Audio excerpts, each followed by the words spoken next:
Hey Zookeepers, it's Brandon, one of the Kaiju Hollywood bad boys, to welcome you to another episode of Podzuki. We are talking about Shin Ultraman with guest Kevin Podas of the Thought Cops. Check out the podcast. It's a really good one. Also, I know it's a spoiler ahead of time. We usually wait till the reviews, but man, this movie whips so much ass. You gotta go see Shin Ultraman if you get a chance. As always, if you like this podcast, rate, review. I don't know what they're doing nowadays, but we're on Apple Podcasts, Spotify, all those locations. If you want to ever email us or tweet at us, you can tweet at us at Podzuki, just Podzuki on Twitter, and then podzukipodcast@gmail.com, and we'll read it on air. And you know what? Have a fun Shuwatch. That's all I can say. Render unto Ghidra what is Ghidra's. 10 to 1 he sees you through a beaker and a tweezers. Read the fine print and be like, what's the big deal? Spun wheels of steel since broke wheel, big wheel. Back when it was greasy as curl, now it's easy dread. Had a rhyme on how they used to tease him about his peasy head. Yes, y'all, to the beat. Have a ball. So I gotta start off the podcast right now. Pete Holmes references are old now. People don't even remember Pete Holmes because he didn't get that big for podcasting, but I think early podcasters listen to him. And also, he's not really that big anymore. Mm-hmm. He had that show on HBO. Yeah, Crashing and Burning. Yeah, I think Sarah Sherman's way more famous now than Pete Holmes. Oh, yeah. I was talking to people at work about her the other day. Oh yeah, she was on the show. Did they have some kind of beef or something at some point? I couldn't remember. I saw her tweeting about him years ago. Well, I don't know if they had a beef, but I just know that Sarah Squirm will just say whatever she thinks about people online, which I think is very charming, regardless if they're famous. And I really wish everybody interacted that way, but oh, I might get a writing. No, you won't. You won't get a writing job with them one day. You fucking coward. Just say it. It takes a lot of strength to just admit that you're not going to get a job writing for Family Guy one day. Oh, well, I was going to not bring it up and just see it organically happen, but... No, fuck. Fuck. Kevin, you got to look on the bright side of things. If you believe in multiverse theory, you're already writing for Family Guy somewhere. That's true. Yeah. That's true. I mean, I think this is going to sound so... And in that universe, Family Guy is a terrible show, though. Yeah. Oh, no. Wait, hold on. Whoa. In that universe, Family Guy is the best it's ever been. It's the only TV show. Yeah. They don't do any shows that are just describing 3 different movies in a comedic way. Yeah. And in that universe, it's actually called The Mod Father. Yeah. It's about a boy who mods his video games. Seth MacFarlane's not depressed. Yeah. Okay, welcome. Because he started doing voices for all these cartoons. Wait, is he okay? Doing them. Is he depressed? I don't know anything about that. I just know that it seems like American Dad and Family Guy, he's just there to do the voices. Just sing some money? I think he regrets doing so many voices for the cartoons because now that they've been going for 20 years now, he has to keep coming and doing the voices even though he's not written for the shows. I mean, that makes a lot of sense. I just wonder, should we perform a wellness check on Seth? But one of those ways that evil right wingers do it, where they try to invade the homes of trans individuals, they get the addresses of and saying they're doing a wellness check. And that's what we're gonna do. Yeah. We should dox and then swat. Seth MacFarlane. God, I wish I just said. If he's not depressed now, he will be. Ooh. Make sure of it. That's another T-shirt. Can we get a T-shirt #swat Seth MacFarlane? Yeah, that's a good one. T-shirt. I really, for God's sake, I really do need to make another T-shirt. That would be great for my idea for the Super Mario Brothers 9/11 Never Forget. Then on the front check on Seth MacFarlane because he was supposed to be on those fucking planes. Yes, he was. If I remember reading, he got too busy thinking about how great American standards were, and he could get on the flight. So am I thinking correctly? Welcome to Podzuki, America's favorite podcast, as endorsed by BetterHelp.com. Use hashtag it seems like it's a scam.com. Should I just go for it right there? Yeah, go ahead. Nobody. Shots fired. Yeah, nobody really was in trouble. I'm one of your Kaiju Hollywood bad boys, Brandon Kirkman. I almost looked you in the eyes when I said that. It's really weird. I looked away. I'm like, I am another one of you Kaiju Hollywood bad boys, Luke Evans Flip. I'm your third Hollywood Kaiju bad boy, Martin Felshman. And tonight we have special guest tied for first in our favorite Thought Cop. Wow. Everybody, give it up right now for Kevin Podas. Thank you for having me. Thank you. It's an honor. It is an honor to be here. Zwick's still at the top. Sorry. Damn it! One of these days, I'm going to get him. It's okay. You're leagues above Grant. Yeah. Fuck. Okay, well, as long as I can have that. That's all He's the very, very bottom rung. Everyone's equally tied, by the way, still, but he's at the very bottom rung of the tie. Yeah. Yeah, don't worry. Nico's up there too. Damn. Let's just throw it in. Who else could we throw in? Aaron Klopfer? Yeah. Klopfer He's been on enough. Yeah. You've been on enough. I feel like people have, it's a ecosystem, and we're all suffering in there together. Yeah. Just throw Jab in there for no reason. Yeah. Ken Bone. Ken Bone.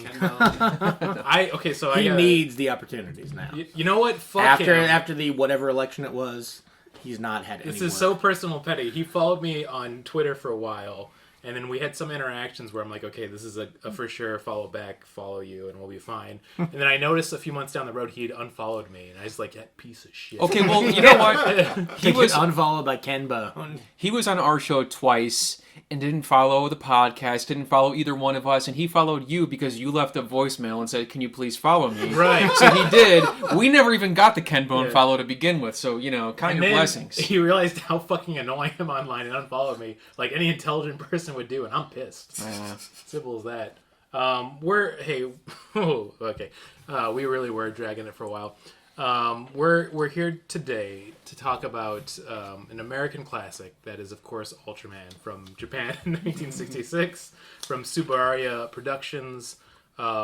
They recently decided to do a reboot, part of the Shin series. Reboot, a little reboot. That's how they say. That's why they say it in Canada. Yeah, in Canada. And then what? Shin means new? Shin means new. Okay. And new and God also. Yeah. New Or God. I was looking at that up, and that's God? kind of cool. Or Well, it's kind of goddess. like like Shinto. Like What about Kami?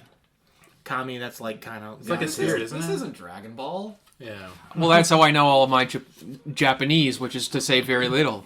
Google said new, fresh, and God. Yeah. Were like ways you could interpret the word. Okay, so this is like kind of like I'll just call it Shin Super Mario Brothers for the DS. Yeah, Okay, that's exactly it. gotcha. So, this was part of the Shin series that, Hideki Anno has been doing. Famously did Shin Godzilla in 2016, which fucking kicks ass. We'll get to our podcast episode of doing that eventually. And then he will be having Shin Ultraman coming out this year, which I'm going to jizz my pants over. Shin Kamen Rider? Yeah, it's going to be... Because It's supposed to- Ultraman's the one we watched. Ultraman's the one we watched. Right? I was like, I hope I watched the right. So Shin Kamen Rider is supposed to be, I think, March 2023. They don't have the American release. That's on really it. Well, soon. it is also the Hideki Anno, which I think is why the Shin series has gotten the notoriety. Yeah. Shin Oh, for Godzilla sure, was yeah. fucking awesome. Yes. But everybody wanted to see it because it's the guy from Ava. Yeah.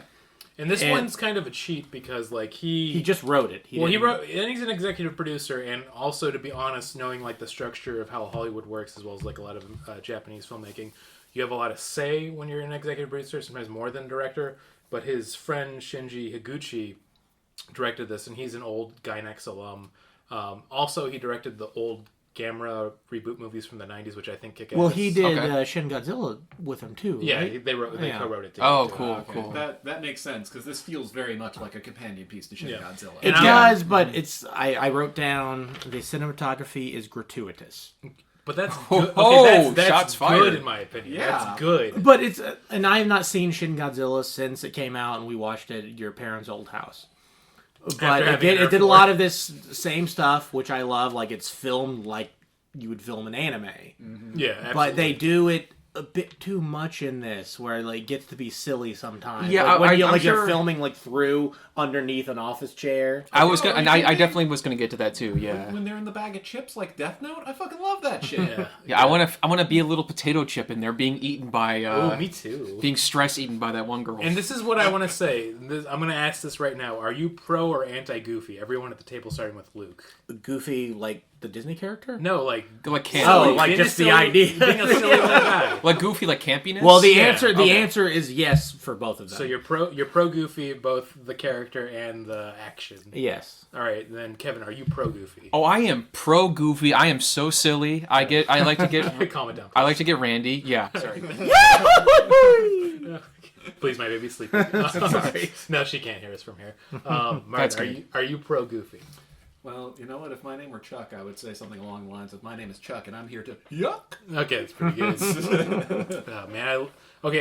Quick sidebar, too. I think I've mentioned this many times, but me and Barbara go back and rewatch Kill Bill Volume 1 and 2 because it's our favorite movies collectively. I totally thought you were going to say a Goofy movie. No. I mean, Goofy movie's a good movie, too. But, like... Not the sequel. An extremely goofy movie? Bleh. Even though, That's like... just too much Goofy for me. Even though, like... I guess I agreed with Goofy, but... I'd say even though, like, Quentin Tarantino doesn't age the best, but, man, those movies still... Every time I watch them, they're so fucking good. Mm-hmm. I love them so much.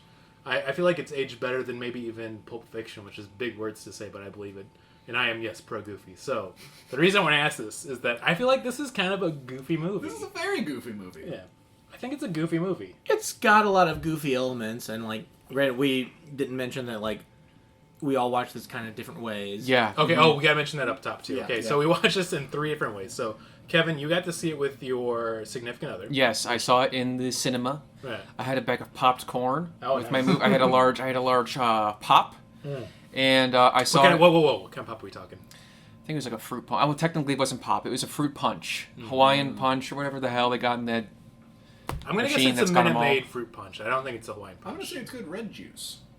It. Is it red juice? I don't know. Honestly, I didn't fill it up. I just was, hey, do you want some with the washed down that popcorn? And it was, it was day off because I didn't even know it was going to be in theaters because we were going to record last week. And then you're like, oh, it's in theaters. And I'm like, well, if we're not going to record, I might as well go see it in movie theaters because, I've been wanting to see a movie for a while in theaters. And Yeah, my piece of shit daughter, 6 months old, got a stomach virus. that is bogus. I had to podcast. I told her, baby, listen, I need to podcast. No, I was actually very concerned and I was very worried, but she's doing better now. So, That's good. Yeah. So you got to see it in the film. Yeah. You got to see it in the film. Sorry, I've had half a drink and I haven't had any alcohol in like a week and a half. I went to a movie. Yeah. How was the experience? This is kind of something I've talked about on Thought Cops a bit, is like, I've noticed over the last couple years, whenever I go to the movie theater, which, for the record, I do like going to see movies at the movie theater. Right. There's a lot of somewhat inappropriate laughter, I've noticed. Like, I went to go see, there's like a double feature of like Eraserhead and Lost Highway at Music Box Theater. 2 movies that a lot of laughter should not be happening. Well, it was like, I could say weird laughter at David Lynch movies. and that's what it was. Yeah. It was like, okay, some of it was understandable, but some people were like laughing. They were trying to be like, I understand. Me and David are on the same wavelength, and like it was like watching the movie with like fucking Beavis and Butthead in the theater, and like it was a lot of people were like laughing. Like some parts were funny because he's a quirky guy, and I laughed. He's a quirky little shorty. bit. But He that's is, also for like real. That's also like a Tales all the time. Like, I can't believe that someone in our house theater would laugh disingenuously. And that's why it was Music Box Theater. Oh yeah. God, I was being that guy for a second, wasn't I? Yeah. I mean, I was that guy too. Yeah, I get duck soup. This is a very weird aside, very Chicago specific, but I was honestly pissed the Music Box was not playing Shin Ultraman. Kind of surprising, but it was cool to see it like more widely distributed than like just Music Box, even though it wasn't there at all, I guess. But Yeah. They must have played it just that one day because I was trying to find. I think It it was. was for yeah. it. So on January 11th they did the sub. On January 12th they have a dub. And apparently the dub's supposed to be good. So listen, this is very important. Okay. I had somebody point this out to me. Is like there's people who have dyslexia and other like reading disabilities. That's why dubs are actually important to have. Okay, But no, they I'm the still- bad guy. yeah. I'm the bad guy. I mean, And you're ableist, you're fatphobic, and also okay, sorry. general accessibility, yeah. General accessibility. So dubs are good to have, and I heard the dub was supposed to be good. I'm a part of a Shin Ultraman and Ultraman zine group on Discord, so I was getting all the info on it. Listen, the Shuwatch Volume 3 is coming out. The art I did for it, I think, is fantastic. Check it out, coming out in March. But I thought it was like it just a cool experience to have it where it is at least in theaters, even if it was like just 2 days. But then, That's right. Like, 15 years ago, this movie would not come out in any single theater No, Yeah. fuck in no. America. No. yeah. And was it like decently packed for it too? Yeah, decently. It wasn't like every single seat or anything like that, but it was like probably 75% full. But what I was going to say was, again, like we said, it's a little bit goofy, it's a little bit silly, kind of campy, but there was a lot of people in this movie theater who were like, and this is just subjective, but I felt they were laughing a little bit too hard. Even at scenes that felt like they were supposed to be maybe even like kind of sad. Yeah. Like when he's like shows him in like the hospital afterwards, like because it was like a funny looking shot because he had the casts on or something, and they were just like people like 5 people burst out laughing, and I'm like, I don't know if that's. I want to know that weird guy. It's like hospital. I like to think that those 5 people also broke their arms falling into the ocean, and it was very like cathartic to them to see. Yeah, that on the yeah. big screen. Yeah. I mean, I want to choose to believe that was the case. This was like a relatable moment for them. They felt seen. They felt heard. They're laughing with like tears It coming was down just their pure face. joy. Like, Yeah, no yeah. other way to express He's it. just like me for real. That being said, though, I really was glad I saw this in movie theaters because it just like, it's nice that they're, like you said, bringing a lot more of these kinds of movies to these larger like rollouts. For like it was only a day or two, but still, it was cool that a lot of people did show up for Ultraman, which again is something I never would have expected. You know. But overall, I really did, the screen, the sound, and everything was very immersive, and just the experience, because everybody there was really enjoying themselves. Like, nobody was, like, not really into it. Yeah. So that, honestly, it felt cool to see it with the crowd, even if they were kind of obnoxious. It was still enjoyable. Yeah. I will say, like, Ultraman, out of all the Japanese properties that are popular in America, it probably has the oldest footprint Yeah, in because America. that's the thing is because like, my father, who was born in 1959, he watched Ultraman on TV. that's what I was about to say. Is my Yeah. dad did too, and they also put Ultra 7, which was a series after, as an American dub too, like in the 60s. Yeah, I was actually texting him with him before coming here. It was part of some like block that you could watch called the Wee Willie's Wonder Show. I think is what it's called, which is like a Philadelphia thing. But he watched it and like had like Ultraman, Astro Boy, and Speed Racer. Oh, okay, That's cool. pretty dope. So like it was a package show where they bought this stuff from Japan Yeah. on the cheap, and then made American versions of it. That's pretty cool. I mean, like, I would say, like, it definitely doesn't have, like, it was around earlier than Godzilla, but I feel like we can all agree Godzilla probably has a larger cultural footprint. Well, 'cause, definitely, I mean, because he's the so movie, big. not a TV He's, show. I mean, so is Nicely. Ultraman. So is Hey, Martin Ultraman. up top.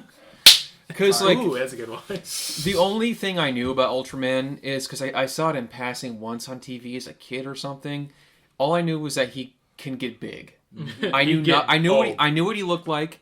I knew he can get big. I knew nothing else about him before I saw this movie whatsoever. Oh he yeah, get big. 100% me too. Because like I know like things that were inspired by Ultraman. Like Yeah, I yeah. always thought that we did it on the podcast once. Super Samurai Cyber Squad. Gridman. I thought that was Ultraman. SSS Gridman is part of the Ultraman universe. And then I also thought that Jet Jaguar he's not. was He's Ultraman. a piece of shit. I hate him. I mean, they made him to look like Ultraman and have Ultraman's powers because he was so popular in Japan at the time. And then Toho Productions is like, well, we got to get on that cash cow. If this does well, we can make our own series afterwards. It did not do He's not well. Ultraman. He's got teeth. Yeah, he's Get it? Oof. Yeah, it's okay. This is the non-union Mexican equivalent of Ultraman. Yeah. Like, how I did feel about it, though, is, like, or this sort of thing in general is, and Brandon, you may want to bite my head off for this, I'm but going to kill you. I always find this kind of, like, retro Japanese hero stuff to be kind of, like, corny. You know, like, I feel like Godzilla is something it's like I can grasp very easily. It's cool. They're big monsters. They look Once again, awesome. because he's so big. Massive. Yeah. But again, so is Ultraman. Yeah. And then I'm like, what, it's just a guy in spandex and everything. And I felt to myself, like, this has always seemed like something that was very corny to me. I'm going to see this movie, and if they can make me give a fuck about Ultraman, I will be so impressed. Yeah. And let's just say, maybe they did. Okay, we'll get there. Am I allowed to say that? Or- Yeah, you can say that now. And Yeah, they did. We're kind of in the territory now. I watched the film in Japanese without any subtitles because I could not find a download that had And subtitles. you are fluent? No. Okay. I understood like I could understood staying like when they say like, oh, he just said I, Yeah. or she just said she. Did you understand it when they said Ultraman? Well, they say like... Ultraman. Yeah. Yeah. I think that means Ultraman? Yeah, I think so. Yeah. I Yeah. thought it meant car. Fuck. Oh my god. But it is. I think When's I it still coming? got the story pretty well, and there's definitely a lot of goofiness to it, but also like maybe not enough. So it's kind of a disconnect. Like, they clearly love the 70s show because you've got all these old sound effects. 1966 and this, is like, actually dude, when it came out. That's what I want to say really quick about seeing it in theaters. Like, those old style sound effects on those big theater sound system was like so fucking cool. Yeah. It was so cool. And but it is like when they played a song from the original series, you could definitely tell is versus to whatever songs they wrote for the score for it. And then me and Martin watched it, like I said, traditional Internet Boy style, where we BitTorrented it and then watched the subtitles. And I did put it on my television downstairs with the sound bar, so I got that with the sound effects going on. Nice. The music for the movie fucking rips. Oh, Like, yeah, it does. Yes. We'll get to it later, and we'll start doing the summary here soon. But like when they get into the fight with Mephilius, Oh, yeah. I do Yeah. want to say, like, That's when. Yeah. go over some of my notes because I know nothing about Ultraman lore. Okay, I don't know like what his so, powers are really. I know this he is can where fly, I'm about to and fucking- he can do like a cross with his I'm gonna hands drop and some shoot shit Jesus so at hard here, people. dude. But that's why I kind of want to go over what I think the Yeah. story of the. I think Ultraman, like, he's an alien, Okay, yes. but he's like melds with the human who dies at the beginning. He's kind of like Firestorm from DC Comics. You got it exactly. Okay, and then he's like he wants to help humanity, but also is like, do I maybe help too much? Oh my like man, Superman? this is you're getting all the bullet points. Yeah, and then he's got like Mr. Mephilus. Yeah. Mr. Mistopheles. That's what I kept trying to think of the whole So time. the funny thing about him, so he's an original villain from the Ultraman series called Mephilius. They did get the name inspired from the Bible for Mistopheles or Mesophistos, whatever how it's pronounced. Cats 2019. Yeah. The bad guy from the Shadow the Hedgehog games. Basically, yeah. Yeah, and he's kind of like, why would you want to help these lower people? Like, Right. well, like, we're superior. Fight with me. Yeah. Also, I wrote down ambition equals bad because like ambition seems to be a negative trait from what I was able to see. It's almost there, I'd say. Like progressing is not bad, but like ambition just for ambition's sake. Right. And that's most of what I have. Ending with Ultraman equals Superman because he seems to have a lot of Superman traits. He really does. Yeah. Yeah. Absolutely. I think that's like, I mean, honestly, it is kind of funny that it had to happen this way, but it's kind of cool to see like how the message is like easily kind of portrayed even without language for the film. I mean, I think we'll wait for the reviews, but I think it's going to be, I did that cough like a Justin Roiland, and I can't stop thinking about all the bad news that's come out with that. Oh, God. My personal favorite man. No, he's a piece of shit. Not good. Not good. So this is a weird. I'm gonna just do the sidebar for this, but like for years, I know like Justin Roiland when I'd see him in interviews, like this guy seems like a pretentious prick. I hate. I'm like when the news came out, I'm kind of like, you know what? I knew it. I was vibe checking that guy, and I got. You're one of those like I always knew he was bad, knew it. Oh, and I said nothing. Well, I let him suffer. So Like a real Democrat. Vote. It's important to vote. No, I do feel like it's that thing of like I would see interviews like all the way back in 2014. There was this interview where like he's like unions are pieces of shit who don't want to work, and we shouldn't have an animation union. And then he got into NFT. Well, yeah, that was a couple years ago. Yeah. Oh, I see. And then he got into NFT art where he's like almost purposefully like ripping off fans. And then for the newest game he put out, he got into AI art because he didn't want to pay voice actors, so he got basically an AI program to make the voice lines. And then he also got AI art to do the art design, so he didn't have to pay his artists. I'm like, of course he beats his partners. Why wouldn't he? It all lines up. I mean, What a weird thing. I feel you can be an asshole in business and not a domestic abuser. Yeah. I think those The AI I to think you should check all the fields. Yeah. Okay, now I'm walking back on that quickly. I also shouldn't have just gone. Yeah. Yeah. You should be bad all around. I should not have. Oh, yes my anded stationery that. store is a success. I gotta beat a woman. Yeah. Oof, oof. Anyway. But AI does suck. Yeah, anyways, AI piece of sucks. shit, rotten hell. You know, you cannot patent trademark anything made by an AI because an AI cannot own a patent, at least in America. I know that So that's been far. So you're decided. saying I can So have far. sex with this AI? You're saying I No, can I have mean- sexual intercourse? And it sounds hot? I don't think anything was stopping that to begin with. Okay, well, thank you. They still call that AI. Yeah. Artificial impregnation. Thank you. Okay, we really got off the track. We should actually start Yeah. getting to the summation of the movie. So, Oh yeah. for the actual plot of the movie, I feel like you like hit all the main points. Is like going through it kind of quickly. They do the beginning setup of this, and once again, I'm a pretty big Ultraman fan, almost up there with Kamen Riders. They're a group that, like, their whole a government group where their thing is they deal with kaijus, right? They're the SSSP, which is from the original series. A fun thing is that And their mascot's so cute. the mascot's so Yeah, I cute. love that I little guy. I would prefer that as an Olympic mascot. Me too. All of the Olympic mascots in my lifetime have sucked. That thing's adorable. They either Disney suck or was they're kinda too cool. horny. I don't remember Dizzy. Yeah. Well, Dizzy was the first Oh, time I remember Dizzy. Yeah. They pushed Dizzy hard. Yeah. There was a video game. There was a video fucking game. There for was a Disney. special on Cartoon Network. What? Yeah. Fuck. Look it up I gotta- later. But anyway, so before Ultraman came out in Japan in 1966, in 1965, there's a series called Ultra Q that was also about the SSP, but it's where there's no Ultraman, but it was more like a Twilight Zone kind of setup over. They'd have all these different mysteries of the week that they'd solve. It's actually a really good show. So it's like QAnon. It's like QAnon. It's aged really well, but anyways, they decide after I that, watched a bit of that. I liked that it felt like Thunderbirds, but without they're real people, not marionettes. Yeah, but it had exactly. the same sort of like James Bond technology. And Like, they start recording something, like press start. An old reel-to-reel recorder comes out of the floor, Yeah. and then starts recording. Like, it didn't need to come out of the floor; they could just start But it's recording fun. on it. Yeah, but it looks cool. At the beginning of the movie, too, that little riff is the actual original Ultra Q theme song, too, which is fun to know. But they basically go where Oh, over the montage. Yeah. Yeah. Mhm. So all the kaijus have been kind of getting bigger and progressively more kind of, harder to deal with. So that's where the story starts to ramp up, where they have this big encounter with this kaiju they call Naranga, where it's like he basically has all the combined traits of the earlier kaijus, but this time he's got a big old drill head, which is fucking dope.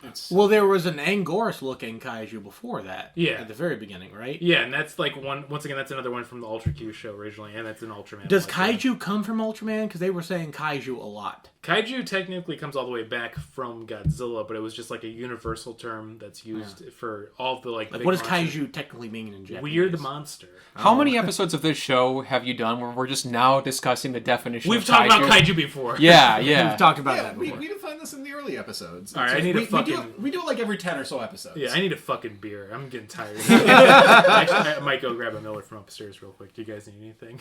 No. All right, talk amongst yourselves. I'm good. Do what you gotta do. All right, keep summation.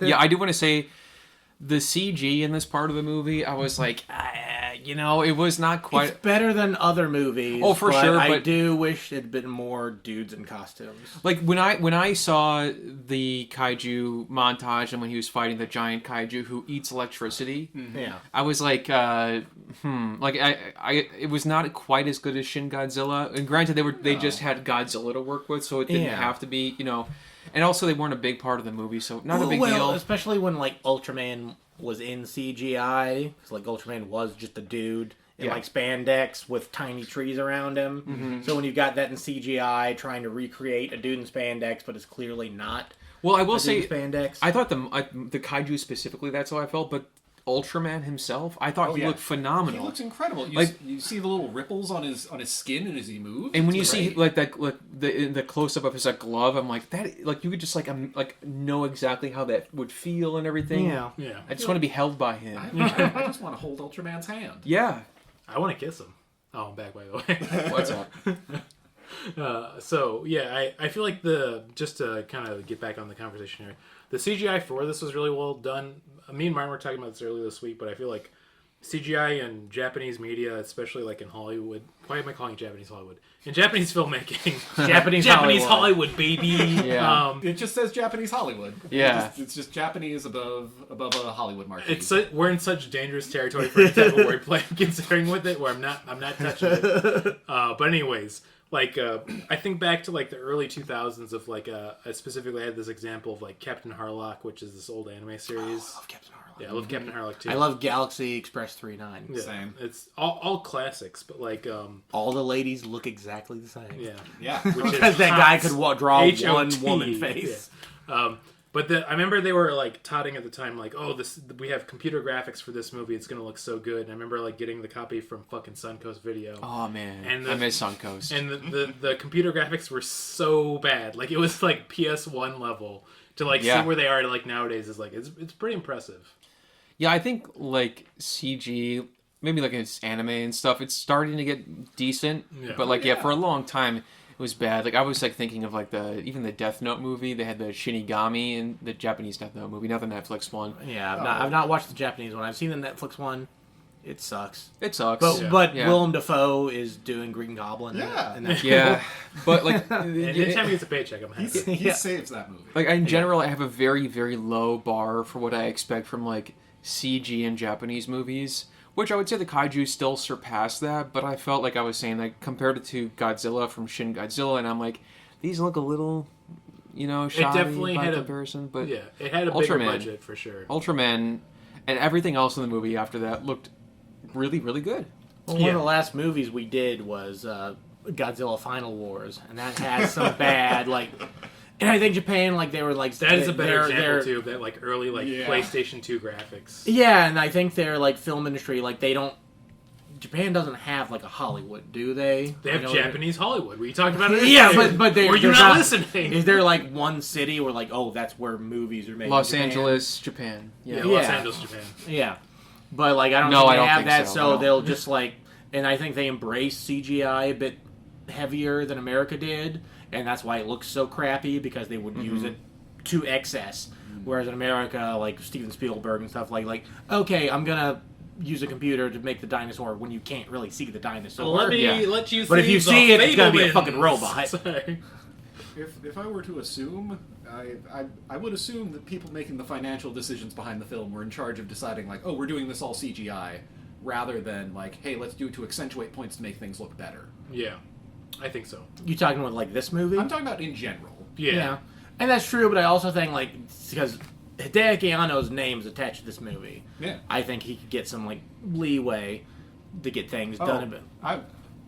For the record, I think the CG in this movie is great. I'm not going to argue. The CG in this movie is great. And so also, I don't like, really know what point I was trying to make. It's also like I don't think it's like crazy to go outside and make this comparison. It's like he is basically like on a, I want to say, like Spielberg level in Japan for filmmaking. So for him getting a budget and an executive producer, I'm sure he had some weight that he could throw around pretty hard and well. So one thought I have on this, I don't know if you would call it a franchise, like the Shin Godzilla, Shin Ultraman, Shin Kamen Rider.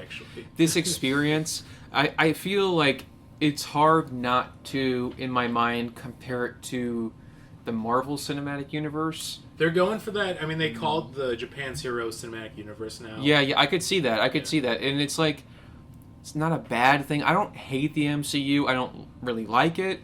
But it feels like there's a very similar parallel. These old properties, we're kind of making them real, and things like that. Well, it's like what movie makers always wanted to do. You want to go see this movie because it's from this franchise, right? Like how Universal had back in the day. Like, I'm going to go see this movie. In a way, Universal horror movie. In a way, that's worrying because it's like so much of like movies here in America have become superhero because of the exact thing. Something you're saying. Like original it has to be a franchise I know, or I'm not going to spend my time on it. And I feel like Japan is maybe getting close to that. That being said, these are quality movies. They haven't felt like the same MCU kind of feel to them so far. I don't know. We'll see what happens. But I feel like Hideaki Anno is like the Japan's answer to Kevin Feige. Yeah, that is actually like a really good. That would be a good comparison. Second act. Yeah. For him. Oh, yeah. I get maybe even third act, because like first act, original Ava, second act, rebuild. Well, actually, if we go back to Daikon Studio, okay, love that. Yeah. You mean Daikon 5? Which we've talked about on the podcast a lot for the last few episodes. The boob bounce that changed the world. Yeah. And you know what? We're going to keep bringing it up because that fucking opening for Daikon 5 kicks It's ass. either real or it's a dream. There's nothing that is in between. And once again, we will plug Electric Light Orchestra's album Twilight. Like, great to I only found that out like maybe a few months ago, and I'm like, this is one of the best things I've ever seen. And this actually does tie it back because it goes all the way fucking back to that day. Hideaki Anno has been a huge Ultraman fan because there's so many Ultraman kaiju and characters in that animation. So I feel like it all coming like to this kind of crossroad, and then his friend, Shinji Hiraguchi directing it too, is like you can tell there's a lot of love in this movie. Oh, yeah. And we can go through like the plot points a little bit more quicker because the one thing I love about this film, and I wrote this note specifically, is it just gets into it. There's like no wasted time. What I really want to know that I couldn't get through watching it in a language I don't understand. What do the aliens want? So the funny thing Resources? The aliens for both of the appearances. So you have the first one, which is Zarab, which is the weird-looking one that has the metallic silver face and like no back of his body. And the little hat. Did I remember that incorrectly? He came in like a trench coat and a hat. He Like, came- Oh, Yes, I yes. remember I wrote down for that, like, friend or foe, Yeah. and then when he was shaking hands with, like, the president or whatever, like, I wrote foe. Foe, Definitely. Underline. I think the I film, also wrote down Cousin It. Yeah. Because with the hat, Oh, he looked yeah, like yeah. Cousin It. So both of the aliens have very similar intentions, where they want to make the humans feel like they can be And subjugated. they were saying, like, Ultraman's actually a villain. Yeah. Right? That's what Yeah. it was. Yeah. And then basically Zarab is like, he has bad intentions. I can give you technology to advance your civilization. We can be friends. And he knew basically going to the Japanese government right away is like, they're going to give him everything he wants because they want to get that technology. Which goes back to the Shin Godzilla of like doing the bureaucratic aspect of it so well. Of yeah. like, he's just like, this guy's like, I know humans are shitty. Fucking get in here, buddies. Also, it's exactly what the Exilians did. Yeah. And Astro Monster and Godzilla Final War. And then he's an alien that operates through using technology to imitate Shin Ultraman in this. But and once again, it's a callback to the original series. It's what he did in the series too for the original Ultraman, as he showed up as an imposter Ultraman to be like, Earth, you need to destroy this guy.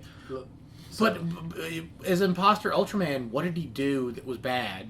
He was just there. He blew right? up that The power plant. facility, he yeah. destroyed that Oh, city, okay. and he Yeah. like just menacingly stood to make sure people could see him. Yeah. Because that's the thing. Like, yeah, I guess he did that and then didn't do anything else and just waited to be destroyed. I just love that he had like this pompous side to him. I mean, both of the aliens are very pompous, but specifically with Zarab, of like, okay, I'll just do this and the government will take care of him. And I love that Ultraman shows up and just kicks the shit out of him. I was going to say this, like, honestly, up until this point of the movie, I was like, I don't know if this is for me. Yeah. And then it wasn't until the fight scene with Ultraman and Zarab, Yeah. and I was like, this is amazing, watching them punch and kick each other and throw each other around. But what I really, really did love that made me, like, fall in love with the movie was when like, Ultraman is just, like, standing, like still in the air, just that. He's spinning like a spin thing. He's doing that spin thing. I'm like, this is so fucking cool. And I was like, pedal to the metal the rest of the fucking movie. I loved it. his flying position. His That's flying definitely position. what he looked like in the original show. Yeah. Stiff and It's- unnatural. It's so fucking good, and they still were able to like lend weight to it. So it's like, yeah, I guess that is Well, how that stiff was. and It unnatural, but alien. Yes, It plays so well. Like, they play with that, like, unnatural kind of feel of the original, and then have it be, like, in this context of this hyper-realistic, like, fight, and it's just, like, your mind is trying to process it. Because the thing is, like, he does, like, a classic, like, wrestler pose, but then he'll just fucking go and spin in a circle, kick him up, and then Spacey and beam them out of existence. Yeah. It's so fun. Loved because- it. Loved it. I also do want to shout out the fucking beam effects in this, because they make them look like painfully like the original show, but again, they give them that extra layer of like, oh, this is what this would look like just in higher def. This fucking rules. It just Yes. fucking cleaves the mountain in half It's when he so does it. good! Yeah. It's really fun. Yes. when he's throwing his fucking like steel Anytime, man yeah, discs. like nature's being destroyed, that looks fucking awesome. But yeah, let's get to the second part, or I'd say even it's like the second act of when the second alien shows up, Mephilius. I will say, I thought the movie like was finished. Like I was like, oh, I'm fully satisfied. This Yeah. movie fucking rules. The movie is 20 minutes too long. I I disagree. I completely Yeah, disagree. I also wanted to say, like, I was like, okay, Zarab is going to be the main antagonist of this movie. Nope, we get, like, 2 more at least. I love that the reveal of the film is he's a bitch. Like, Yeah. literally, he's a stupid little guy who gets the shit kicked out of him. Yeah. And then Mephilius shows up and he's like, hey, fucking gonna get snazzy as shit here. With an artificial sun? Yeah. Is that what that thing is? It's so basically they call it, this is once again going back to the original series, it's called the beta capsules, what he uses to basically get big and punch people. And this is, I think, where they did an interesting twist with the film, is that Mephilius shows up with different intentions. Is that he realizes that humans are using this technology where they can fuse with the Ultraman people. Basically, they're from this place called the Land of Light, once again from the original series. But I think the cool twist is that Mephilius realizes that every human being can do this. So instantly realizes, oh, these are all huge, like, potential bio weapons we can use. So it's like Oh. Akira? It is. Wait, hold on. We're glossing over the most important part of the movie. Yeah. The giant lady. Oh, yeah. All right. Everybody get out them pants. Is that how they figured that out, that all humans could do it? Well, I it saw. is. I did say I saw it in a movie theater. Everybody just started masturbating. Listen, the theater got wet. Yeah. All around.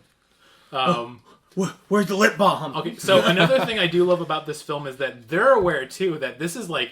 I think even the filmmakers and Anno and everybody is like, okay, this is a fetish for people, so we need to make sure that we are aware of this, and also freaks on the internet are taking all the pictures and putting it up there right away. Yeah. Oh, I love. They even brought in there's a TikTok video of it happening too. Oh yeah. Yeah. You gotta love that. Yeah, and then basically one of the SSP characters, who is basically kind of your like, I would say she's kind of like your sit-in of like she's the new one to the team, so you basically learn how everything's going on. That's The butt-touching girl? Yeah. That's Oh yeah, I love that. Yeah, Like she like grabs her own butt. Like let's do this. yeah, the former baseball player. Yeah. Is that what? Because they introduced her in such a way where like they kept talking about her, but you did not see her face until the last moment, and it was like kind of like, oh yeah, sure she's pretty, but Yeah, I know. I was like, oh, what we you hiding? built her up a little bit too much. It felt like that. It felt like a Misato moment for me. yeah, totally. You know, and she's conventionally attractive. She touches butts. We're just Yeah. So putting it she's out there. DTF. Yeah, And she's the case of the not gays. the In not this, gay. I What's think. that? Yeah. Like the red letter media, like, oh, someone's got a case of the not gays.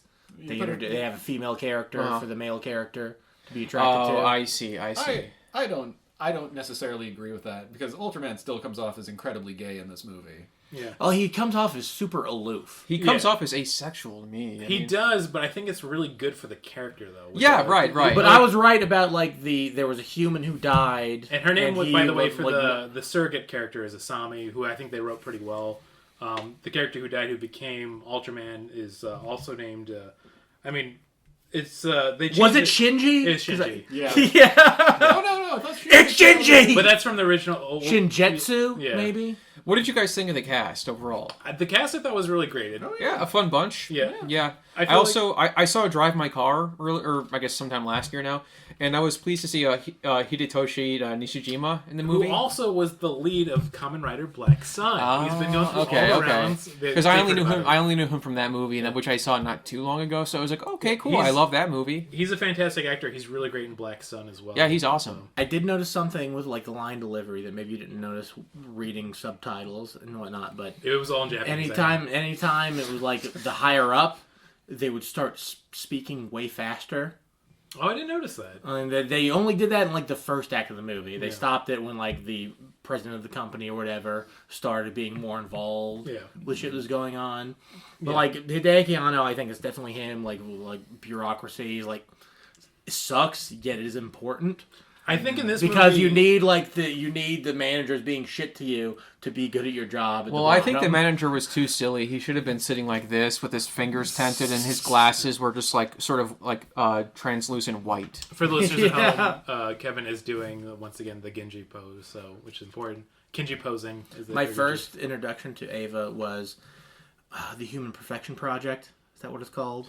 That hentai Instrumentality. version? No, Instrumentality's from the anime, but there's like a porno that has. Oh, like, the my Human bad. Perfection I Project. haven't seen the porno. For some reason, calling it anime pornos feels weird than Rather than just saying hentai. Yeah. Well, I got feel one of the like anime pornos. hentai's good. Yeah. This was gross. Okay, yeah, that's fair. But going back to the cast of characters, I do like that even like the sub characters of like Taki, who was the younger, like basically like out of college guy who knew about like all of the physics. The nerdy guy. Oh, The guy yeah. about all the Star Trek ships. Yeah, but I like that even like Yumi, who is like this kind of quite nerd gal, is like she Velma.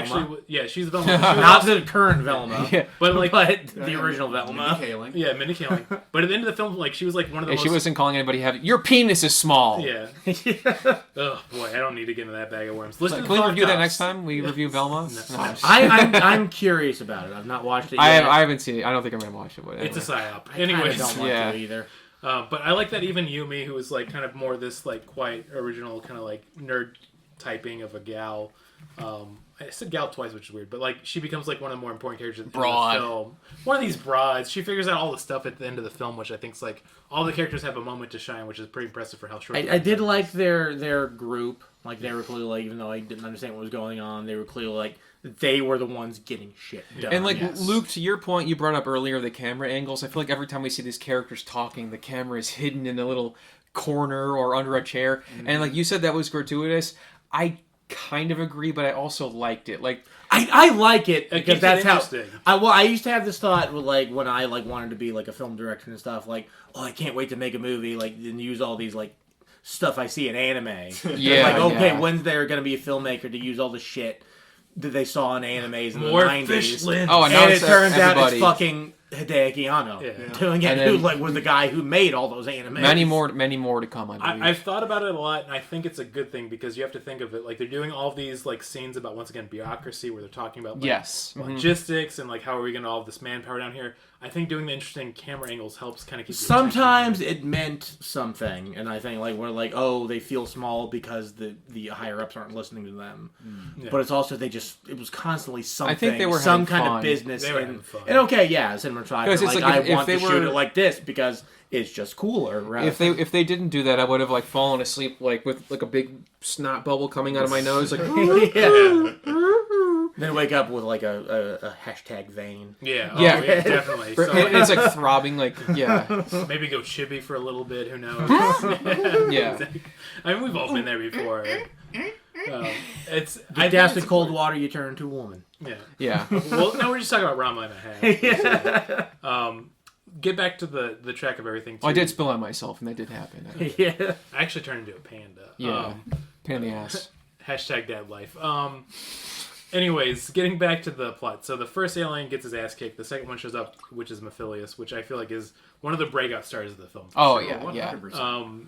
His character is like done where he's like, you know, he's sleazy right off the bat, but like he's really charming. And I love that they have this whole scene and dialogue of like, I've realized all humans are bioweapons, so I'm going to do everything to exploit that. You can try to stop me or you can join me. And then basically Shinji / Shin Ultraman has this whole conversation in a restaurant like, oh, we can't do that. If we have to fight, we're going to have to fight. And it's a really cool like lead up to this big fight, which I thought was going to be the end of the Well, film, to be too. fair, before they went to the bar to grab a drink, they were playing on the playground Yeah, together. which is fun. Yeah. Standing on the swing and having Yeah, fun. yeah, that was fun. And I think it was a really good scene because it's like they show that Shin Ultraman, even though he's like really alien, he's like, well, all these humans here have value in life. I also want to say that scene in the playground, I feel like they kind of did a visual thing because is he telling Ultraman about how they can be bioweapons? Yeah, he is. When he steps into the swing. He So I is. feel like that's him describing like, oh, hey, humans can evolve. Right. And I like didn't that's a realize little that. bit of Yeah. little like that. Wait, I don't storytelling. understand. So basically, I didn't realize He's this. talked, yeah. He Mr. Mephistopheles Yes, is talking yes. to Ultraman on the swings. He's not on the swings, And then he gets on the as a swing, and then he's like, "I'm a genius now." Yeah. Well, I think that's him saying like, oh, that humans Can get they big. can be used for more Yeah. than they are right now. Much like this swing. Yeah. Okay. well, okay. more so him being higher up on the swing. I looking think. down. Yeah. Yeah. Maybe they could have hid the camera on like the slide or something. Yeah. I don't know if they did that, but it seems like they probably could have. They It's could just have. again like there is some good visual storytelling because I would think I got most of the story. Right, and that is Just- correct. I think you were watching it. hyper focused on the visuals because you had no idea what anybody And was also, saying. There's a lot of hyper-focused on- dialogue in this fucking movie. Yeah. Yes, there is. And So also, that is true. Hyper focused on that. But I was big definitely woman. focused on Yeah. the visuals because I didn't understand what they were saying. Yeah, yeah, yeah. But yeah, you are right about that. I thought it was a really great scene of showing how like Ultraman and Shinji realize like there's value to every human life. You That's know why I what? want to defend them. So There's value to every human life. That's one of my favorite sayings. it's one of my. Oh, Yeah. yes. So this is what you want to. That got big laughs in the movie theater. Yeah. Appropriately so. Appropriately so. So this is what you missed out on with the subtitles, that when Mephilius is talking to the humans, he'll keep saying very traditional sayings of like, there's an ends to every mean. It's one of my least favorite sayings. Or he'll say like, something. The ends justify the means. Yeah, that's the one.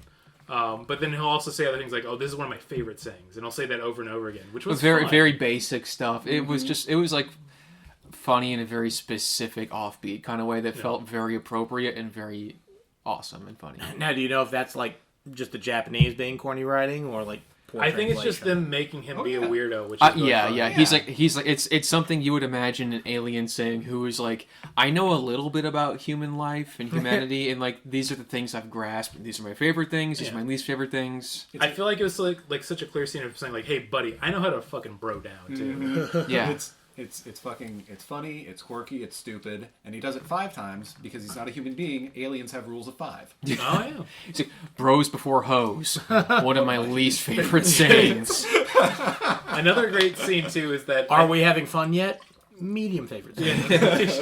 Yeah. But they had such a great scene of like showing his character, and they have this big talk before they have the big fight. And at the very end of it, he just looks over to Shinji's like, "Hey, can we split this check?" And I just like, man, That this was is good, yeah. such So fucking good character writing.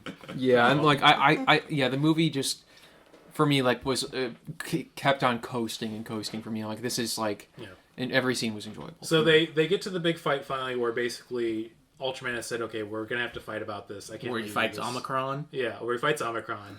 They have and a really then cool Delta. scene. Yeah. No, I'm just kidding. They have a fun fight off where you think it's going to be like, okay, well, this is going to lead to Ultraman defeating him. But then, okay, this is when I have to get into a lot of Ultraman lore here. Okay. Yeah, please. I was a little bit confused. So, everyone brace here. Okay, so. Ultraman seemed pretty indestructible up until this point. Ultraman are technically indestrucable if you kill He was them. more so stopped by his own lack of will than by lack well, of then the other guy, like, ability. he kind of stopped on... I can't forget the real name Who now. was the other Ultraman? That's where, okay, so Zophy, that's Ultraman Zophy. Oh, right, you're right. In the original series, what happened is very, like, people always talk about how it's like groundbreaking storytelling. In the original Ultraman series, at the very end of the last episode, Ultraman actually gets killed. And he gets killed by Zeton, which is, we'll get into that as it goes on, which is the big bioweapon that they have in this movie. But it's this alien that shows up, and then basically at the end of the series, Ultraman Zophy shows up to revive him and being like, are you really fond of these humans where you want to keep fighting for them? In the original series, Ultraman's like, yeah, of course I do. So Zophy's like, okay, I'll give you back your life so you can do that.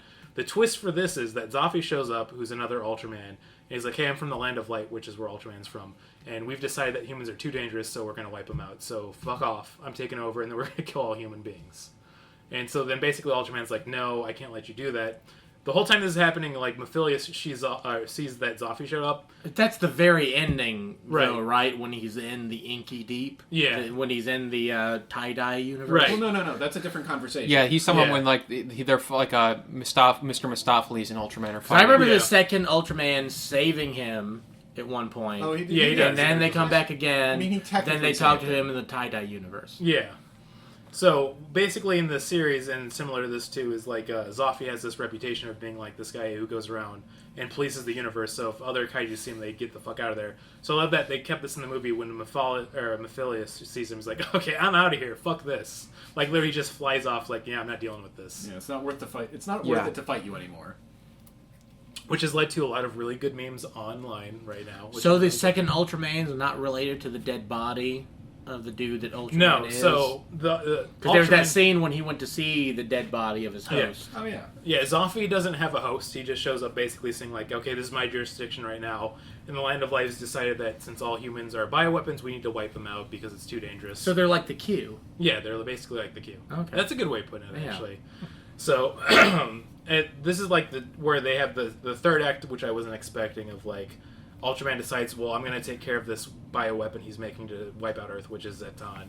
So he flies up there to fight him and gets his ass kicked, and then he basically comes back to Earth and is like, okay, I can't do this. And then Zophy tells him, like, okay, you just stop and leave so you don't get wiped out. And then it's this whole, like, I'd say a few minutes where they really get Just into relax, it's okay. Yeah. It'll be fine. We'll go back to the light universe. We'll have some coffee. We'll talk. And I thought this is where, like, they had some really good character development for the movie. Is like, it's basically, like, the higher-ups and all of the SSP know that humanity's going to be wiped out. Humans aren't aware of this yet, but they see Zeton in the sky. So they're like, okay, do we just give up, or do we just, like, see what we can do? And basically everyone kind of stops except for Yumi, who's like, okay, we can figure something out. And then Taki, who's the youngest one, is like, okay, no, we should give up. But he finally comes back to go over all the principles of what they can do. And they find a solution. Oh, there is one scene where I think what happened, like, when he wakes up from his coma, and he immediately goes to grab the thing that turns him into Ultraman. Yeah. And she stops him, and I think she's like, no, stop.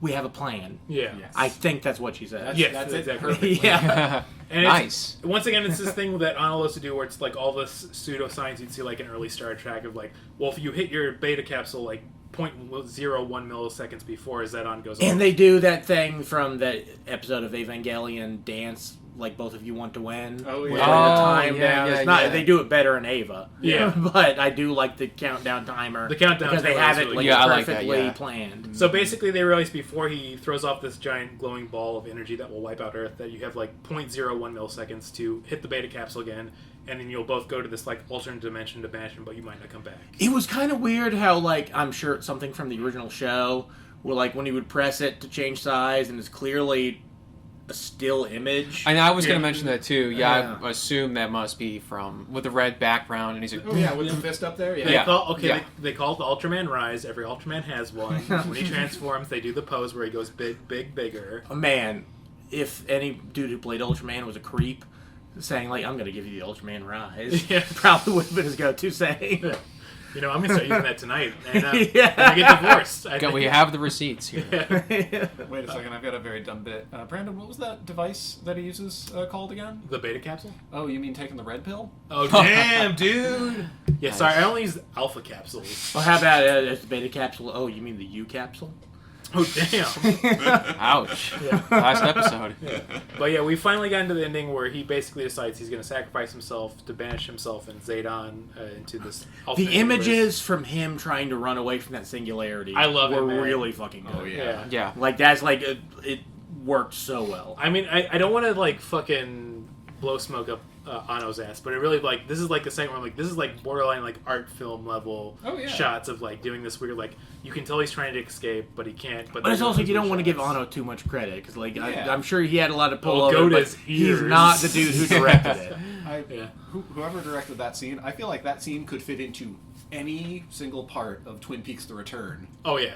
Yeah, totally, yeah. I never thought we'd say the new Ultraman was Lynchian. It's Lynchian. Yeah. Coming full circle here. That's why it was so funny. That's why I couldn't stop laughing. Oh, yeah, this is where it really struck me, and this is maybe, I think it's just that thing as I get older, I get more emotional about certain things. But at the very end of the film, when he gets in this weird universe, basically, Zoffy comes to rescue him, and they have this conversation like, are you this fond of humans where you want to sacrifice yourself? I'm going to allow this, and I will... And that's in the tie-dye universe? Yeah, it's in the tie-dye universe. But, like, I feel like I was actually, like, getting choked up to almost, like, tearing up of, like, they're having this whole conversation about, like, what it means to be human, and what it means, like, when you have to actually deal with, like, passing away. I've played enough Final Fantasies. I knew that's the conversation they were having. But I just didn't know the words, so I was like, okay, come on. And basically, they have this really great conversation. It's like, would you actually want to have a human life where your time is limited? And then basically, Ultraman's like, I think it's worth it just to have that experience, even if you end up passing away quicker, that you can bond with other people. So I actually like felt myself getting emotional. And then I like that after they have that conversation, they just have it where Shinji is sent back to Earth, and it's not clear if he's still Ultraman or not, and they just have it where he's waking up, and then that's the end of the film. The movie ends. Yeah. Right. And it's like, you know what? That's like fucking. Well, it's his co-workers looking over him. Yeah. And then eyes open, cut to black. Yeah. That was great. Yeah. Yeah. And so I feel like we've gone through it. We went through a lot of tangents. I think we should get to the reviews. Well, we didn't talk about the after credit scene when Sam Jackson shows up and mentions Godzilla's destroying Tokyo. And you got me for a second. Yeah. Was there an after credit scene? No, I scrubbed through it a little bit, but I didn't think there would be. Yeah. But it's also like, unless you watch like every single second of the last bit, you're never sure. That's what it is these days. Unfortunately, that's how it is. Yeah. You mentioned earlier that you like going to the movie theater. I fucking hate going to the movie theater. I mean, I sat there waiting. The lights were kind of on, but I'm like, what if I want to miss something at the end? You know? Mm-hmm. Yeah. I mean, what they did is they just played the theme at the very end of it, which is M87. I messaged you guys how like I was going through like a rabbit hole of like 60s theme songs. They're like 2 minutes long. Yeah. The theme songs were so long back then. I love that also with the original Ultraman theme songs for like a lot of the show era. It's just like literally them telling you what's going on. Well, they sound like Russian marches. Yeah, they do. It's so weird. Like post World War II, Russian, like what would you get us the music you would use in a documentary about the Iron Curtain. Yeah. We should bring it back. We should bring Russia back. They kind of have. Yeah. That's kind of happening already. It's going to lead to World War III. I mean, fingers crossed. Yeah. Well, I shouldn't say that. I have a daughter now. Yeah, I was going to say, like, your daughter's going to be the first victim of World You have War a reason III. to live, damn it. Yeah, that's true. But yeah, I think we should get to the reviews for this. I'm gonna throw it to you, the guest, Kevin. Okay. And this is gonna be, I want to say, 5 out of 5 Ultraman Rises, which is where he get big. I would give it. Can I do halves or quarters or anything like that? I would say you could do chubs. Chubs? Okay. Yeah. I'll give it 4 and 1 chub. Okay, one that's chub pretty good. being like 25% of one. Out of how many chubs? 5. Yeah. So Okay. 4.25. whatever you said, Ultraman Rises. The points are chubs. Out of 5. Yeah. Yeah. It was not quite at the level of Shin Godzilla for me. I love that movie. Yeah. I hope they make another one. Because it seemed like they wanted to. Yeah, it really is weird that they had that ending. Yeah, it seemed like they wanted to. And this movie didn't have something like that, so it's like, well, maybe we will get another one of Shin Godzilla. But yeah, this Shin Ultraman, 4.25, Ultraman Rises out of 5. Yeah. For me. That's pretty good. I'll give this 4 chubs. Yeah, 4 chubs. I liked it a lot. I enjoyed watching it without any subtitles. Will you watch it again to know what they're saying? I think I would. Okay. Yeah. I could like when they released it on Amazon, because I was trying to buy it, but it's not out anywhere right now. Like even in Japan, they just released it on Amazon yesterday. Yeah.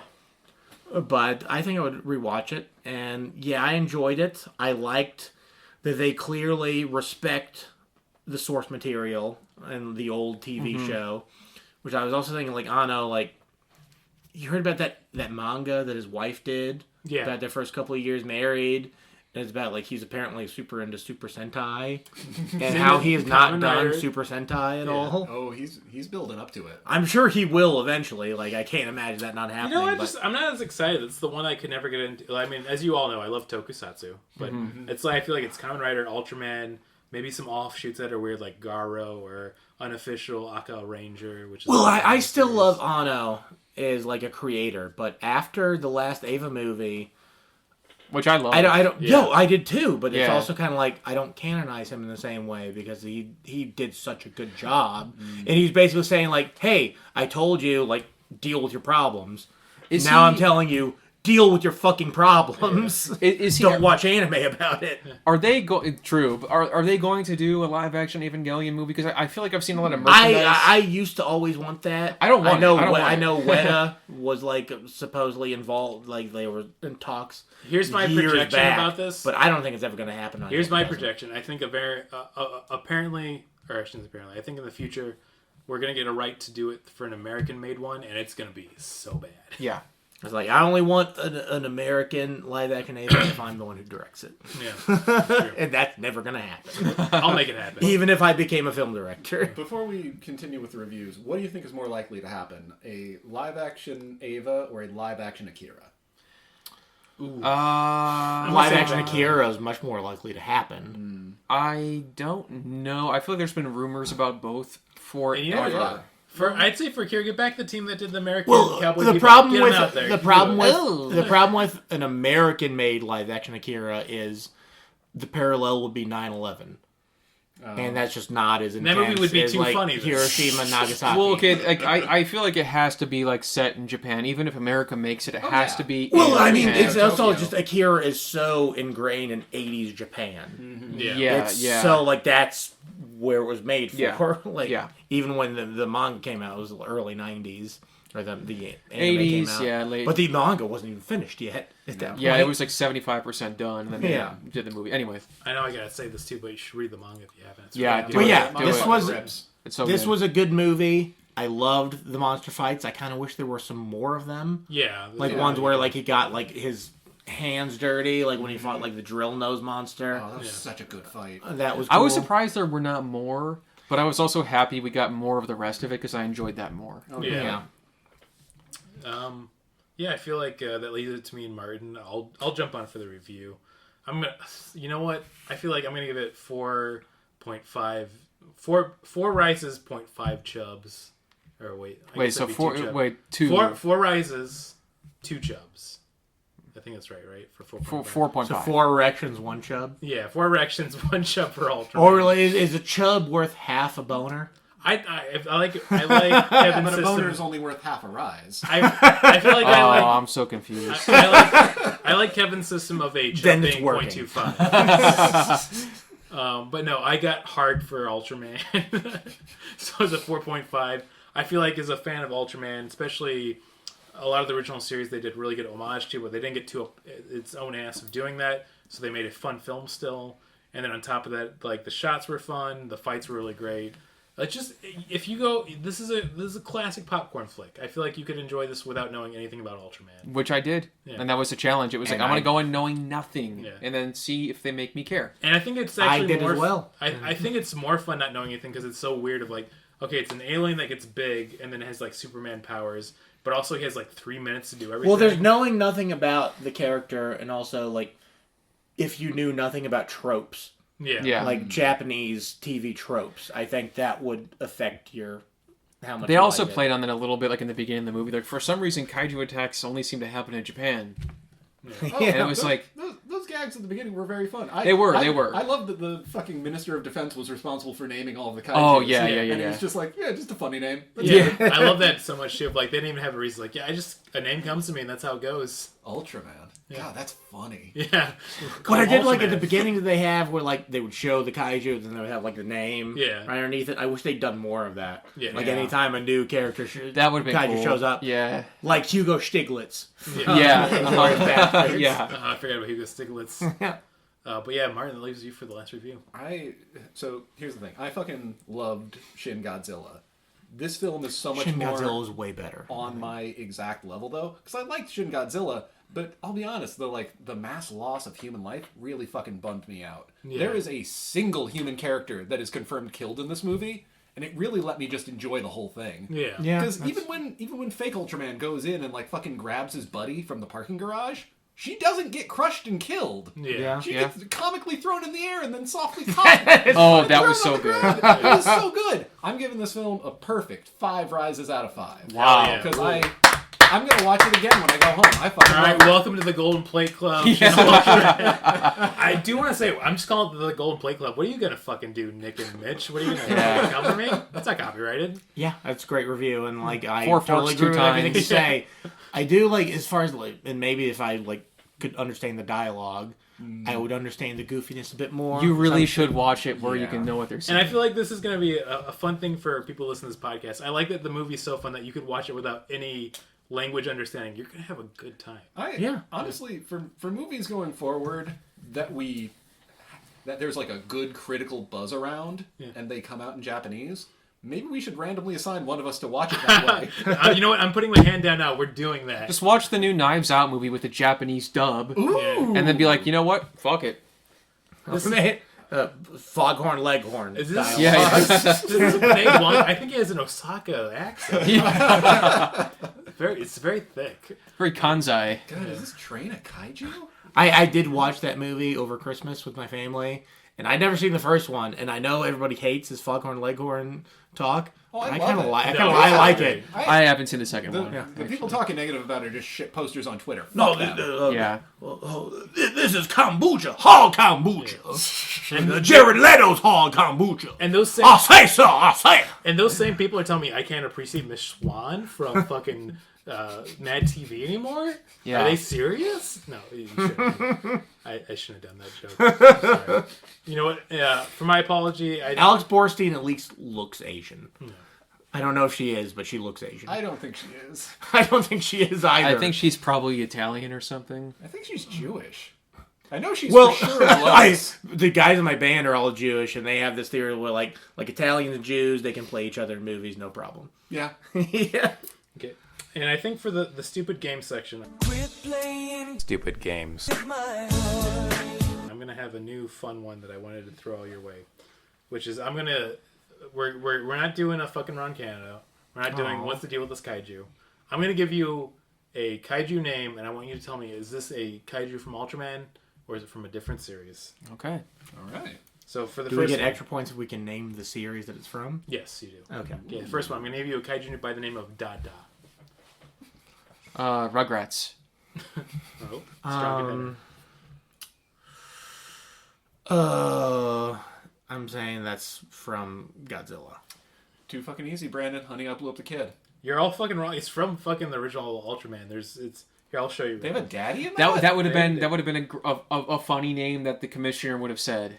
Damn it. It's Japanese, I so think maybe it's- Dada means like fuck. I think it's really embarrassing because he's like one of the classic kaijus from Ultraman. Like he's. Oh, he looks like Mojo Oh Jojo. yeah. Oh, ooh, oh my god, he's great. Is this head supposed to be that small, or are these supposed to have sides? No, it's like a side. Okay. It's like he goes. There are species. It just has a black background. There's species of alien that go around. They steal others to put them in their zoo and make them entertain them. So, okay.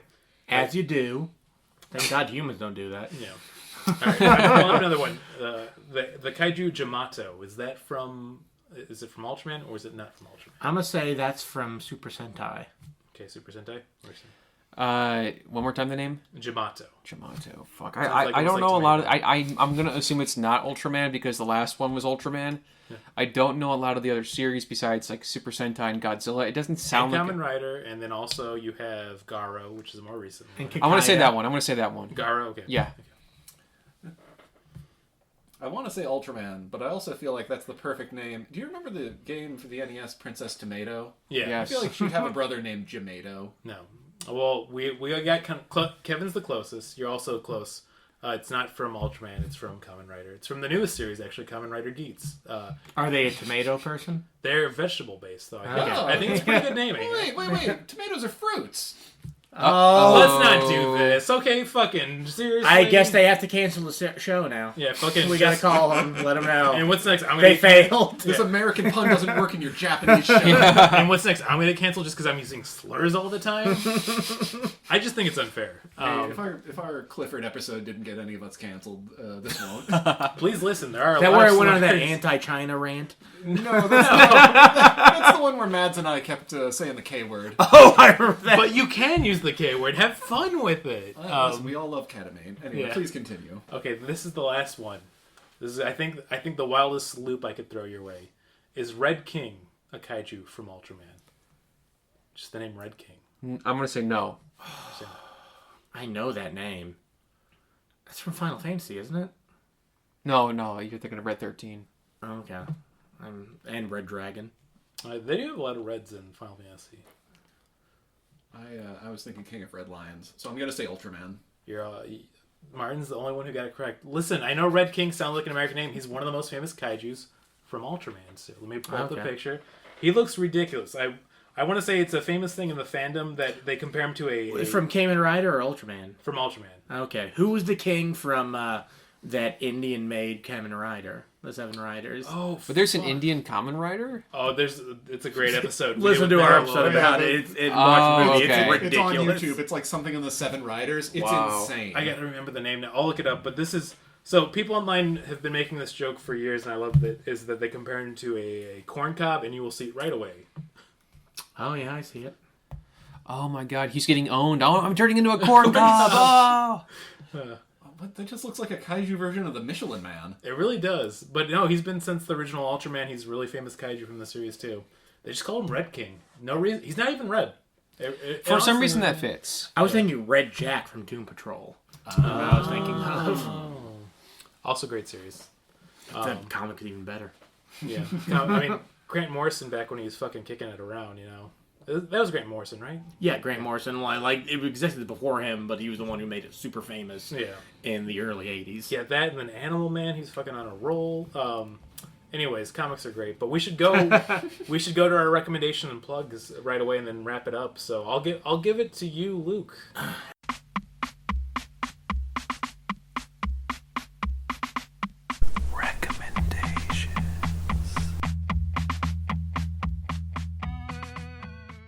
Yeah, I will recommend something locked and loaded for this. But that's the Playdate. Oh, it's a thing. Holding it up right now physically. It's gonna be very difficult because they're only on for pre-order, so you'll have to get on the next round of things. But it's a subscription-based gaming console, and it has a crank. Just go to the Playdate website and look it up. But my brother sent me his. It's very fun, and I hope enough people buy them to where they will get a second season of games. It's a very cute system. As someone who is a personal just slut for handhelds, it's so fucking cute. It is made by I've always described Martin. It is made by Teenage Engineering, and they do so it's those. Hot. They do those sound boxes from video games, a little portable synthesizer. Oh yeah, like Street Fighter, Mega Man 2, and stuff, and those are really fucking awesome. We can put into your an old Game Boy and all that. Yeah. Yeah, and just look it up. if you want to get one. They're like just under $200, and they're a lot of fun. So look it up. Oh yeah. I'll go for plugs and recommendations. I don't have any plugs because I have a baby, so I'm not doing shit for a while. But also, like, comedy's got a weird tension. You talked about on Thought Cops in the last episode, but it's like it's going really like alt-righty lately, and I'm not liking it too much. I say that for stand-up comedy, I feel like. Oh no, Grant said something about that. Yeah. I'm like, I don't know. No, what Avery says is your opinion now. Yeah, God, You're a couple I of forget white he. guys on a podcast. You're yeah. interchangeable. Yeah, basically. Yeah, but no, I feel like just for recommendations, I wanted to do a good Ultraman plug for this recommendation because I'm a huge fan of Ultraman. I always recommend a Kamen Rider, and that makes me think about one of my favorite Kamen Rider series, Kamen Rider Amazon, from 1975, the same time that Ultraman Ace was airing, which were two of the most violent shows ever made at the same time, where they actually had to start restrictions in Japan on how they were doing shows. That's why you should go back and watch Kamen Rider Amazons. I fucking got you again. I ain't doing Ultraman. All this hero stuff. Ultraman Ace is pretty great too. You should watch it. There's a part where he rips a monster's skin off for like 5 minutes. So, Oh my god. That's not even a joke. It really It's is. like a long ass time to do it. They decided to get so weirdly violent in Japan on media for 1975 specifically, and I don't know why. Something happened. Was there a war? There's probably a war. I don't know. War that Japan was involved in that America wasn't also involved in. So Yeah. doesn't mean it doesn't exist. Yeah, I just don't know about it. America, the world's good guy. Oof. But yeah, I'll give it to you for recommendations and plugs. Kevin. Yeah, I want to plug a Twitter account I found recently. It's at Pontifier, Pontifier. Ooh, I'm pulling this up. This is a guy who owns a warehouse in Pine Bluff, Arkansas, This is a good start already. and he just gets robbed constantly. And it's like it's one of these things, like it feels like a very like Grover House-esque or like something awful era of like these people who were like just the sunk cost fallacy. This guy, he has some like business where he has a warehouse full of CDs and he converts CDs to like digital media. And if you go to his page, like oh my god, you're right. he does not, like, almost every day he's getting robbed, and at this point he just like got fucking robbed again. You look at got fucking robbed again. So at this point, And they're they're not not even robbing him to get his stuff. They're just robbing Literally, him to fuck like, with him. I'm looking at Well, this Twitter right now. This is from January 8th, 2023. Notice a shape moving inside an abandoned building and caught these guys red-handed. What a surprise the police didn't catch them. And like every video, it's like they're not even trying hard. They're just walking over. Apparently, it has like one of the worst crime rates in the country. Everybody's like, "Get the fuck out of there, man! Like you don't have to stay there." He like left his fucking wife and kids, and he's so determined to sell these or to convert these stupid CDs. And like at least once or twice a week, he's like getting robbed, posting video of himself getting robbed, and going like, "Got fucking robbed again." Well, wait, what are these CDs he has in this warehouse? And people like bring their CDs to him, and they have like these are like a video or like files we want, and can you convert them? Oh, It seems okay. kind of like a fairly useless job to have in this day and age. I thought he like bought Columbia Record House's old. No. I was thinking no. like, yeah, he just had like he inherited all this old data on CDs, and now I have to he has to put it onto the digital It's like, format. I mean, does someone really need to pay that much for like Like that lady- 85 Fred Durst album? But Like that this lady who recorded like 100 to 500 hours of network news. Yeah. And then It's- she died, and like some archive took it. And now It's they probably have to something. digitize all of it. It's probably something like that. But this is like the hardest I've laughed in a while. It's really fucking funny. Can anyone tell from the sound what kind of gun I just heard firing shots outside my warehouse? Hashtag Pine Bluff. Hashtag Pine Bluff. This is why I hate this town. It's like He uses hashtag Pine Bluff for everything. It's like every different kind of person is just like, and there's a video where like these two guys rob him, and like a third guy just like, walks up to the camera and just like spins it around. Like it's just like, and he's just like he's like trying to sue the town and everything, and it's also like From Maryland? no, Pine Bluff, Arkansas. And like he just, and it's like every once in a while you get these glimpses into like who he's like also like kind of like he's like kind of an Elon Musk bro, but also like he's like I like him, but I have some notes, like that kind of guy. You know? Worst kind. You know, that kind of guy. It's like he just like living in his own world, and then he has like thousands of followers because everybody's like, "What is this guy's life?" I love that because like Elon Musk, you take the money away, just like that guy's a fucking asshole. Yeah. You know? Right, Like, even right. with the money, but like the Yeah, money's the only thing that Just makes him looking at his legitimate. Twitter, I feel like I instantly got the impression he's like this, like, well, we gotta hear both sides of every story when he would hear about like Hitler in school, you Yeah. know, like. Yeah. just You that ever big, cough so hard your taint hurts? Yeah, also that energy. He would have been a standout something awful character back in 2006. Exactly. It feels like very old internet. Just this guy who's like oversharing. Once again, Grover House, which is he's Grover House type. I feel like we need to exactly. We need to copyright that now with this podcast. Is like we have just the Grover House archetype right here. Like this is you send him back to this day and age exactly. He makes the Grover House each time. 100%. Yeah. No deck. No fucking like ever. It's stairs that get shorter and weirder as you go up them. It's just opposed to like my wife left me, but the house will be done. Exactly, it's the same thing. Yeah. So now I'm just thinking about some of the more mean-spirited shit from back in those days. It's like this guy is like he's putting it all out there. Yeah. We don't have to. No one's doxing him. That's true. If you're supplying it, then no one's doxing him. He's just like, here I am getting robbed again. In a way, he's also the most pure like condensation of the human experience. Right. Which I think that's the note we got to leave on. I haven't done my plugs. No, we're done. Okay. Sorry. I was just trying to wrap it because I really got to pee. I gotta pee too. No, yeah. Martin, give your reviews. They can go pee if they need to. No plugs. I saw. Oh, I know. No, you can plug them. But can I plug what I do? No. Yeah. Fuck. No. Okay. Okay, please, plug Yeah. quick, I'll do my thing. Follow me on Twitter, Instagram, whatever, at Kevin Podas, Podas. I do Thought Cops, I write for Hard Drive. I do all kinds of funny stuff, so check it out.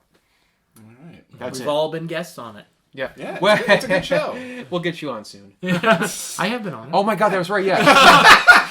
I'm glad we didn't rush out of this. Martin, you were gonna say you were. Sorry, my recommendation. I saw the first season of Letterkenny recently. Okay. Very fun show. That's a Canadian show, right? Yeah. It fills the exact void. So you don't want to watch it.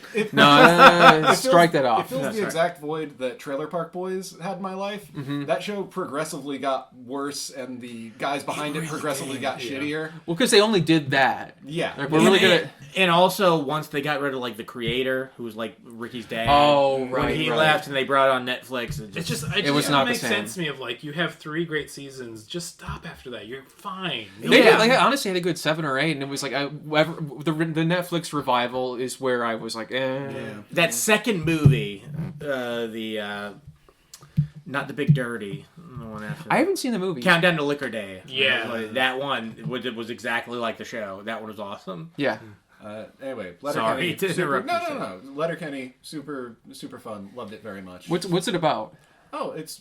I'm sorry. What is it about? I should It's about this small rural town in Canada. And it's about these 4 people who live there. You got this. I mean, hell yeah! It is just their day-to-day lives there, and very solid character interactions. I love the main. Well, I guess he's the main character. There are main 4, but the main guy, Wayne, such a good physical actor. Like he has a presence in every scene he's in. He's got a real welcome to Chili's stance. Yeah. Every place he goes. It's fantastic. Chili's? Yeah, he died.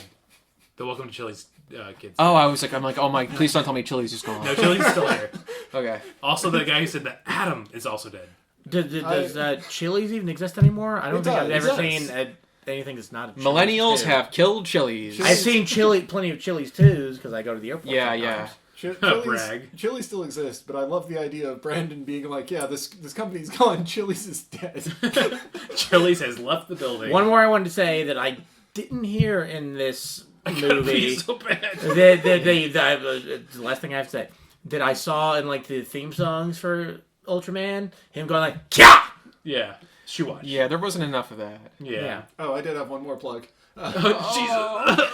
The front of Brandon's penis. It's full of A little piss. tiny cork. Tweet at me on Twitter if you saw the Madoka Magica reference within the movie.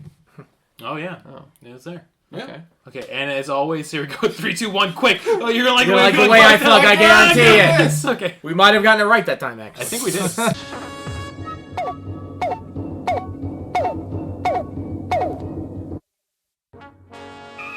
We regret that you have not yet complied with our order. This show has been brought to you by Machine Culture.